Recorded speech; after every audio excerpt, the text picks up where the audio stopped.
पर तैनात है, वो सरेआम सीसीटीवी में कैद है। वो अपनी बाजुओं में और गल्लों से जो है छेड़खानी और उसमें नकदी सोना चांदी जो भी है उसको अपनी बाजू में रहा है। 15 तारीख को तो वो निकल गया आसमान जो भी नकदी थी। और ये गौरव ठाकुर जब पिछले 8-10 साल से यही गल्ला खोलता था, जो मुख्य गर्भगृह का जो गल्ला है उसको सिर्फ गौरव ठाकुर ही खोलता था। और ये पिछले 8-10 साल से लगातार इस चोरी में शामिल है। और जैसे सीसीटीवी में इसको 15 तारीख को तो लेगा, लेकिन 17 तारीख को जब ये चोरी कर रहा था उसमें, तो इसको बाहर से फोन आता है जो सीसीटीवी में कैद है। सीसीटीवी में ये कैद है घटना सारी। और जैसे ही उसको फोन आता है, ये फोन पर कोई किसी से बात करता है तो ये अपने बाजुओं को जो है खाली कर देता है। और हमारी मांग हमने उस जिला प्रशासन से उठाई, लेकिन हमारी कोई सुनवाई नहीं इसमें। फिर हम उसके बाद जो है जो गद्दी के भगत है माता के रितेश भगत जी, वो डीसी साहब पर उनके साथ आए हम। और हमने जो है 23 जून को डीसी साहब से शिकायत दर्ज कराई और उन्होंने इस पर संज्ञान लेते हुए उसको सस्पेंड किया। और सस्पेंड के बाद जो है अगली इंक्वायरी के लिए जो आदेश दिए। लेकिन पिछले 7-8 महीने से कोई इंक्वायरी उसमें बिल्कुल नामात्र भी नहीं हुई। और ये नहीं पता किन कारणों से इतनी बड़ी घटना को दबाया गया। और ये चोरी कोई 1-2 लाख रुपए की नहीं है, ये 100 करोड़ के आसपास की चोरी है पिछले 7-8 वर्षों में। माता बाला सुंदरी के खजाने को इन्होंने रच कर लूटा है। ये पूरा एक माफिया है और इसमें वो कई लोग शामिल हैं, इसमें कई कर्मचारी। और ये जिला प्रशासन के कुछ अधिकारियों का बिल का इनका जो ऊपर हाथ है कि जितनी दफा भी ये पकड़े गए, कभी भी इनको कोई भी इनके ऊपर मुकदमा दर्ज, कोई FIR आज तक नहीं हुई। और इससे संबंधित फिर हमने गांव में अपनी मीटिंग की।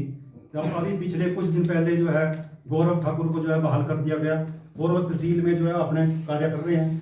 जैसे हमें पता लगा कि गौरव ठाकुर जो है तहसील में फिर दोबारा से कार्यरत हैं, तो हमने फिर दोबारा मीटिंग अपने गाँव में की। और आज हम DC साहब के समक्ष फिर पेश हुए और हमने एप्लीकेशन वहाँ पर दी। लेकिन ताज्जुब की बात देखिए, DC साहब ने जब SDM साहब से पूछा कि आपने उसको किस आधार पर बरी किया, तो SDM साहब कोई जवाब नहीं दे पाए। लेकिन DC साहब ने कहा कि आपने कोई उच्च स्तरीय कमेटी क्यों नहीं इसमें नियुक्त की, और मेरे को कोई बिल्कुल भी जानकारी नहीं दी कि गौरव ठाकुर को हम बरी कर रहे हैं।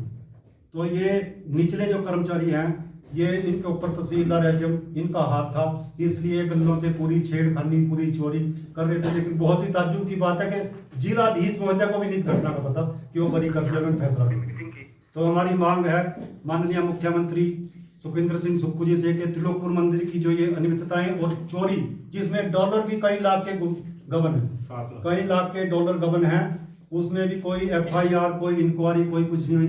तो सुक्खू जी ने वादा किया था कि हम जो है राज करने के लिए नहीं आए हैं, हम जो है व्यवस्था बदलने के लिए आए हैं। हमें पूर्ण आशा है सरकार से कि हमारी इस बात पर ध्यान देंगे और कठोर से कठोर कार्रवाई इन चोरी जिन्होंने किया है, मंदिर में माता के खजाने को लूटा है, उनके खिलाफ कठोर से कठोर कार्रवाई हो।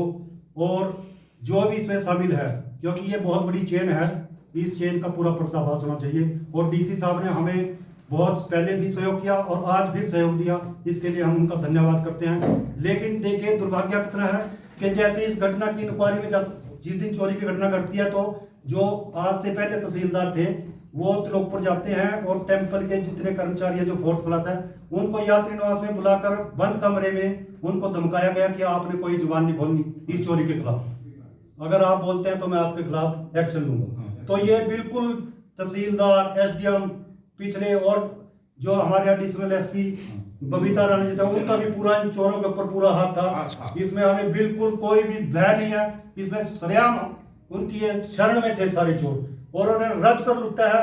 महामाई माता बाला सुंदरी के 100 करोड़ से ज्यादा खजाना उन्होंने पिछले 7-8 वर्षों में लुटा है। इनकी संपत्ति की जांच होनी चाहिए। जो लोग इसमें शामिल हैं उनके खिलाफ कड़ी कानूनी कार्रवाई अमल में लाई जाए, ये हमारी सरकार से मांग है। और स्थानीय विधायक अजय सोलंकी जी से भी हम मांग करते हैं कि यह मुद्दा विधानसभा में गूंजना चाहिए, क्योंकि आज से पहले स्वर्गीय हमारे जो भूतपूर्व MLA थे सदानंद जी ने भी मंदिर के मुद्दे को विधानसभा में गूंजा था। उसके बावजूद कुछ कंट्रोल होता, लेकिन उसके बाद फिर डील होने के कारण जब बहुत बड़े स्तर पर चोरी हुई।